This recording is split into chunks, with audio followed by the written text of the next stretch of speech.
Custom K with KKRC. Got the TrailFinder on the table here. Took it out mudding today. Over the past couple weeks, I've finally broken in and I guess you could say wore off the new, so to speak. I've had this TrailFinder for about, I don't know, I'd say a good 2, maybe even 3 months. I've really gotten a chance to run it and use it and see how it performs. So I just wanted to do a little review video of the RC4WD TrailFinder2, give my thoughts and opinions on it, just talk about what I feel about the rig, show you guys a little bit of the custom work that I've done to this particular one, and just things like that. So for starts, this is of course the RC4WD TrailFinder2. They are now discontinued, so if they are still available, if you want one, get them while you can, because they won't be available for very much longer. I'm sure RC4WD will come out with something pretty epic to replace it, but for now, if you want one of these, you better get it fast. So for those of you that don't know, this is a 4-wheel drive 10th scale RC. It's a leaf spring setup, as you can maybe somewhat see down here. It's got a leaf springs instead of a 4-link setup. It is 4-wheel drive, lock differentials. It is a hard body, not a Lexan body. When you get it, it is available in a kit version primarily, and just recently a ready-to-run version, which I think may still be available for the time, but the kit version is discontinued. This version here was a kit. So when I got it, it had no electronics in it. It was a yellow paint job, or a yellow plastic that I painted. It did not come with these roll bars or with this front bumper. There's a lot of things on this vehicle that do not come with the vehicle.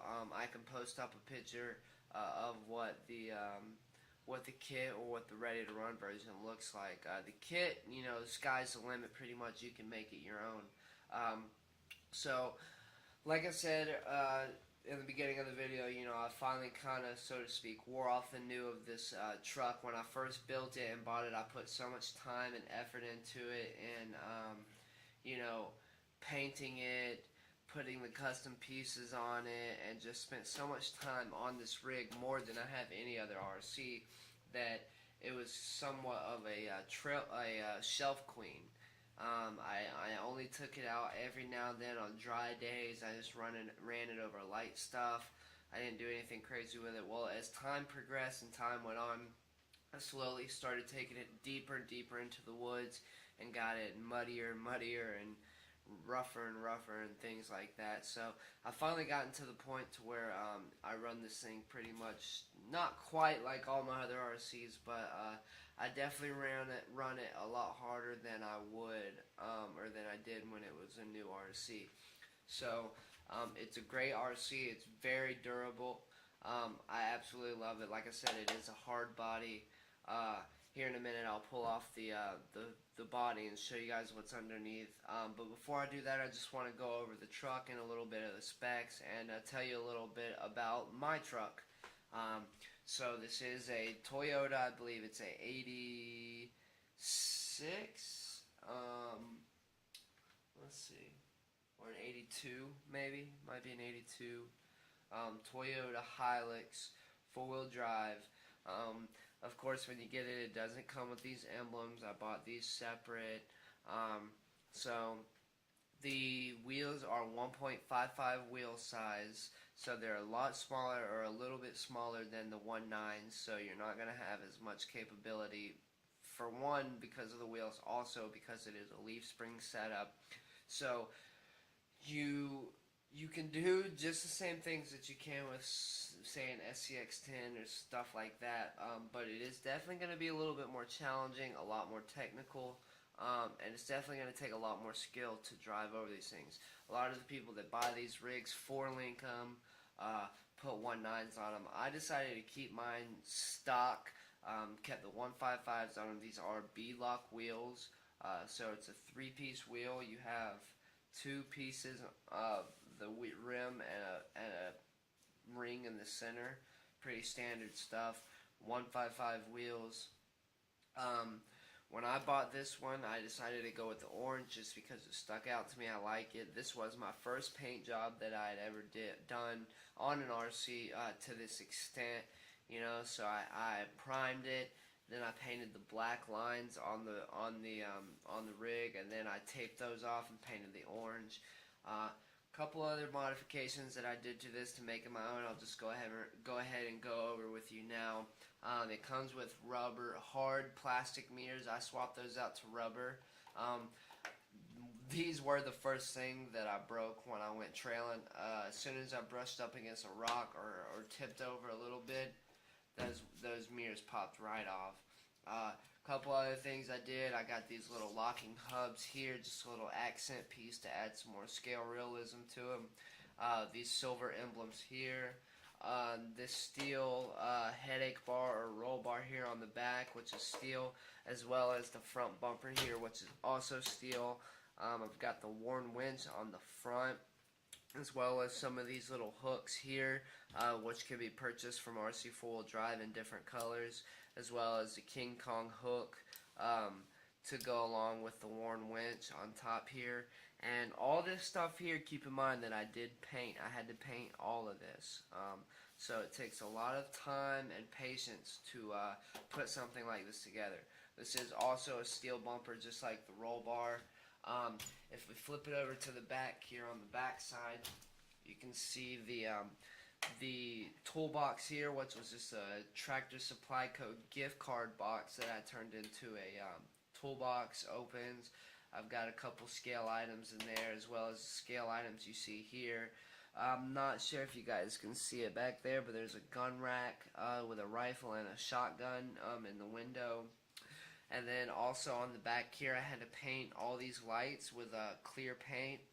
And the Toyota emblem also was extra. It did not come with the vehicle, so I added that and painted it as well. You know, just some little things like that, give some scale touches to make it your own. So aside from all that, I'm going to go ahead and pop off the body here and just talk about the actual truck in general and give a little review about it. This truck is a very good vehicle. It's very durable. I have ran it, like I said, over the past couple more recent weeks. I've ran it harder and harder, just like I do all my other RCs, and it has withstood the punishment that I've thrown at it. It is a leaf spring setup, just like I had mentioned before. Another thing that sets this rig apart from a lot of the others is the whole thing is a metal setup. There's not one piece really on this that is plastic. When you buy it stock, the only plastic pieces that come on this RC are the bumpers. So I'm still running the stock rear bumper. As you can see, it's plastic. It's very flexible. The front bumper I have swapped out, but it is also plastic, the stock version. You have the stock plastic rock sliders here, and the plastic mirrors, you know, the body, there's a lot of plastic pieces on it. But aside from that, when it comes to the actual chassis, the only main thing that is important that's plastic is your drive shafts. Everything else on this rig is metal. The axles, leaf springs, the frame, everything. So, you know, that's a real plus when buying an RC. It really sets it apart from all the others on a quality aspect. This RC does weigh a significant amount more than your other standard RCs. Because of that, it is, you know, it's all metal, so it really adds some weight to it, which really helps it crawl a lot better. Another thing that sets this apart from all the others is it is also a 2-speed transmission. You see this other servo here. It's used to shift the R3 transmission, which is this big piece here. 2-speed transmission, you've got a high and a low gear. Really helps towards crawling. It's a really awesome feature. I really like it. That's really why I bought this in the first place, was to have a 2-speed RC. As well as on top of that, it's very realistic. It's got your motor in the front, transmission coming towards the back into a transfer case here, which comes down into the drive shafts. So it's very realistic and very scale to a one-to-one rig, and you know, it's really neat feature there. Which brings me to my next thing. These drive shafts here are aftermarket. I would say when it comes to reviewing this rig that there's not much that I can criticize about this RC. It's very scale. You know, it's everything that a person who would be buying this RC would want out of this particular RC, you pretty much get. It's all metal, 2-speed, leaf spring setup, extremely scale. The one downfall that I have experienced to this rig is the drive shafts. The stock drive shafts are plastic. These are upgraded to Jungfact drive shafts, carbon steel. Great product. I highly recommend it. But the plastic ones, over time, they stretch and spread out, and they'll just constantly pop drive shafts. I would recommend right next to the plastic mirrors, unless you can deal with that, the drive shafts being the next thing that you replace, or the first thing that you replace, just because it is by far the weakest point in this rig. Another thing that is an issue with this rig, I haven't experienced it personally, but a lot of people have talked about the differentials in the axles, stripping out those gears because they're not shimmed properly on the axle where the drive shaft comes in. So that's also another thing that you might want to check out when purchasing this rig. Aside from that, this rig really is spot on with what RC4WD Drive set out to accomplish when they made this rig. It's extremely scale. Everything down to the metal axles, the leaf springs, even to the way the rear shocks mount in the back. So really awesome rig. Another thing I want to show you guys, just for anyone out there that might be wanting to buy these, that are maybe coming from an SCX10 or just wanting to just get into the hobby. I mentioned before that this rig might not be as capable or as easy to drive as some of the other rigs out there. So I just wanted to show you some of the flex that you'll get out of this RC out of the box. You know, it's very minimal in the front. I mean, you're talking, that's about it right there. Maybe 2 inches, an inch and a half, or 2 inches, maybe 2.5 inches. In the rear, you'll get a little bit more, but it won't be much. You know, maybe 3 inches. So it is, you know, it's definitely a different style of driving. But most of the people that purchase this rig, they know what they're getting into, and they know what they're purchasing when they buy it. I have also added a body lift kit here to it. The stock mounting post, if the body mounts to the side, on the side of the vehicle, not through body post on the top. So the stock mounting posts are plastic, another plastic piece of the vehicle. I upgraded to a body lift, which also incorporates a metal bracket, giving me something metal to screw into, because I noticed within a couple of runs that had stripped out. So that's another thing to consider when purchasing one of these rigs. Aside from that, you know, that's pretty much it. I really love this rig. I'm running inside of this. I've got a Savix. I believe it is a, let's see, a 2031, I believe. An 0231 Metal Gear waterproof servo, an Enjoi hand wound machine lathed 45 turn motor rebuildable, and an Axial AE5, the new Axial AE5 waterproof ESC. It is 3S capable, but I do only run 2S in it. My shifting servo is a Traxxas 2075 waterproof plastic geared servo. You don't need anything serious to shift that gear.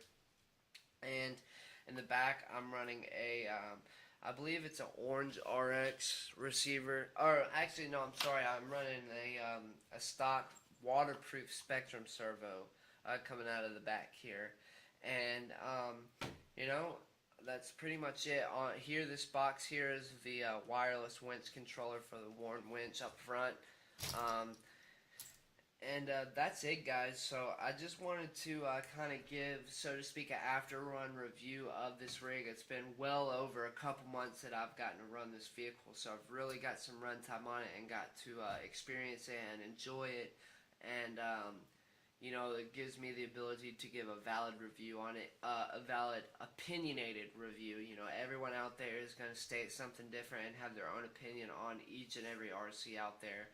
But with my personal opinion on this RC, I think it's a very, very high quality RC, and it is something that is different from an SCX10 or something of that nature. It's on a level of itself, and you know, anybody buying this RC or thinking about buying a TrailFinder2 needs to know that going into it, that you're not going to get the same experience out of it as you would an FCX10. You can, but it's going to take a lot of modification and a lot more money probably than expected than what you could get an SCX10 for. Like I said before, I used this as a shelf queen to begin with, and I still kind of do to an extent. You know, I finally gotten to where I've taken it out and gotten it muddy and throw it in some mud and crawl up some crazy stuff, but at the end of the day, I still wash it off and baby it and sit there with a fine-tooth comb and dry it off and make sure that everything is fine and dandy with it before I put it up. It's one of my favorite RCs. I really enjoy it and have a good time with it, and I think anyone else out there that owns one or is thinking about buying one would enjoy it just as much. So that's it, guys. I just wanted to kind of go over the TrailFinder2. I know there's tons of other TrailFinder2 videos out there. This RC has been out for quite a while. Like I said before, it is discontinued now, so that's something to take note of if you guys are wanting to purchase a kit. Do it soon, because these things will not be available for much longer. And if you already have one, I'm sure you enjoy it as much as I do. And that's pretty much it, guys. So thanks for watching. Thanks for checking out my awesome TrailFinder2. If you have any questions or comments or anything, feel free to leave them below. If there's anything that you might be wondering about this RC that I didn't go over, ask it below. I'll get to it and respond as soon as I can. If you like the video, be sure to hit the like button. If you didn't like the video, be sure to hit the dislike button. It helps me either way. And that's it, guys. So yeah, thanks for watching once again, and with any luck, maybe I'll see you out there on the trails.